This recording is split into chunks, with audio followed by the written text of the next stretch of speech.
I want to ask you an important question.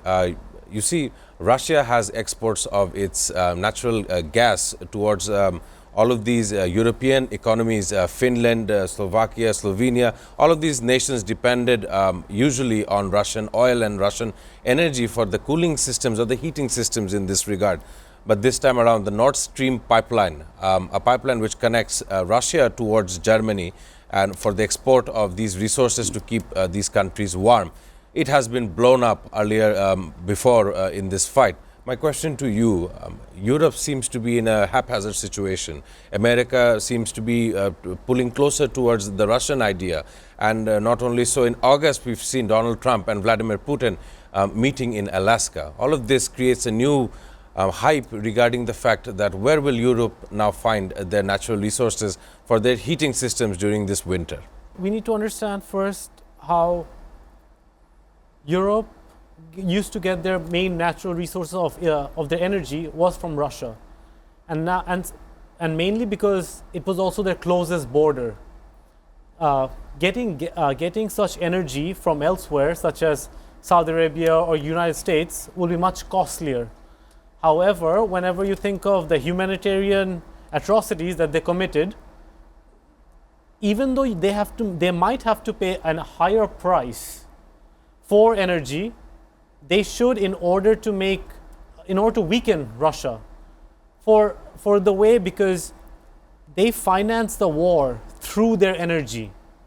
And if you take away that supply, if you take away the buyers, then slowly the military advancement, which has been financed by energy, that will erode slowly. At least that is what the plan is.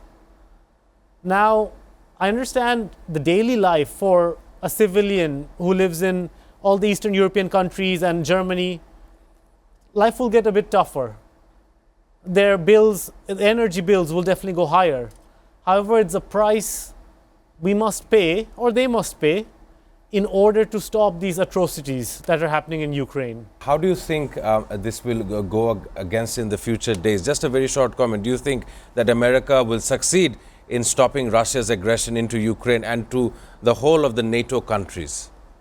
I think America is trying their best when it comes to pushing their plan into, and which would include maybe giving up certain territories. However, the Ukrainian officials and Zelensky hasn't agreed to it, or they might not even know of it. So until Ukrainian officials and Zelensky play a proper role into the ceasefire, everything will go as it is going right now. I don't see any changes until Zelensky and his Ukrainian officials and his cabinet, they come together and they pursue peace talks with Russia. When United States move away, the Chinese fulfill. That is how the entire geopolitical arena has been shaped as of today. I want to ask you a question.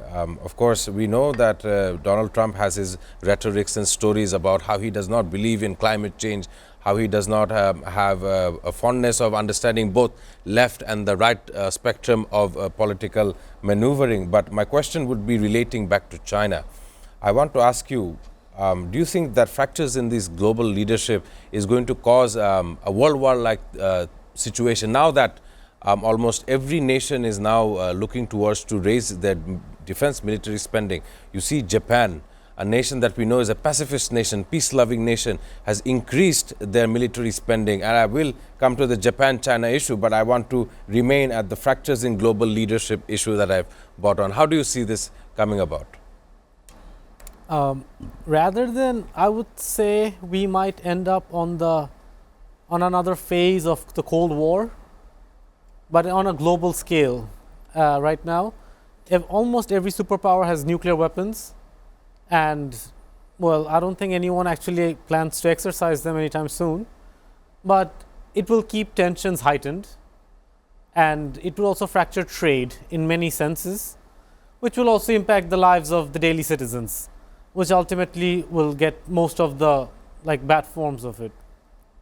I would like to say China is taking a major role into the global leadership, and they're actually into helping other countries in various forms, such as loaning money to build the infrastructure of other countries. And I don't think Trump completely understands the consequences of pulling out of the organizations such as the UNESCO's, the WTO's, and I don't think he understands how he's eroding the U.S. superpower, that is the global superpower, and he's single-handedly handicapping USA in the global atmosphere, in the global frame of. Yes. So I would like to say is Trump is being quite ignorant in the stance of where the United States should have a part when it comes to their global responsibility, and in order to offer foreign aids.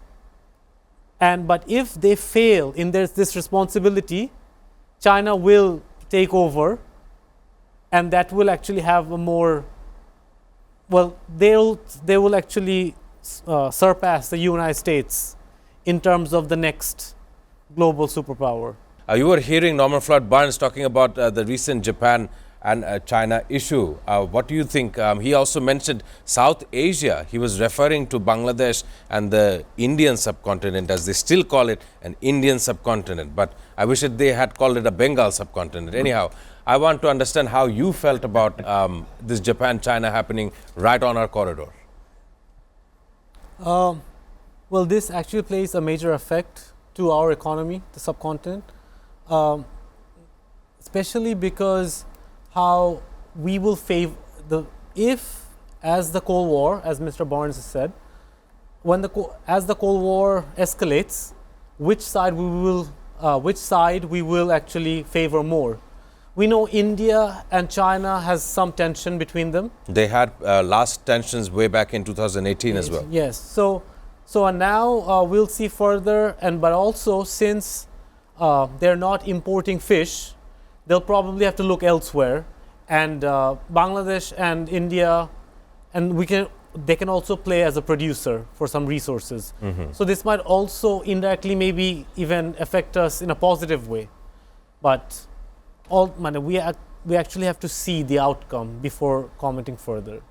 The role of Indian media, and some of the Indians have now started voicing that what do we have to do with an ousted government officials? Why are we hosting them? Even common Indians are coming out and saying that the leader of the Prime Minister Narendra Modi has gone completely crazy in protecting another ousted leader of the other country.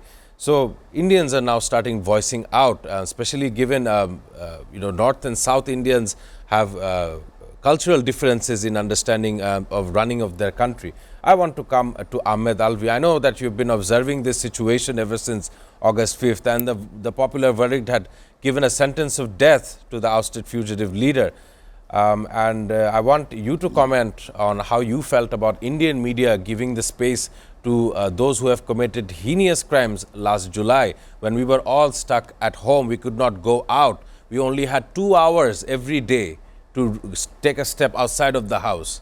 We could not leave as far as I knew, and of course the law enforcement agencies were too busy firing gunshots from helicopters to common civilians using lethal weapons. I want to understand, how do you see the neighbor acting? Is it attrition that they're using right now towards Bangladesh, or are they trying to discredit anything this government is now trying to do?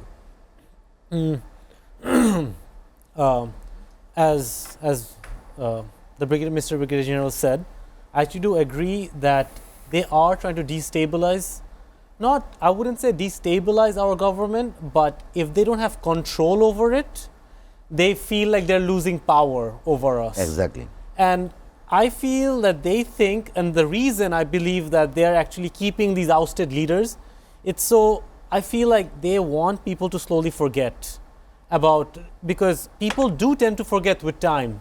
True. So if they will forget, then maybe they can appoint Hasina back into our country once again, because clearly the only reason that they're keeping Hasina is for their own interest, nothing else. Because otherwise there wouldn't be any point into keeping an ousted leader and draining their resources on these certain individuals. Now, as you said, even the Indians themselves are quite mad at it. And it would be reasonable to think that they would extradite these certain criminals, I would say, to our country so we can impose our law upon them, because justice has to prevail in these certain cases, and until India actually until India agrees to extradite these certain criminals, justice will go.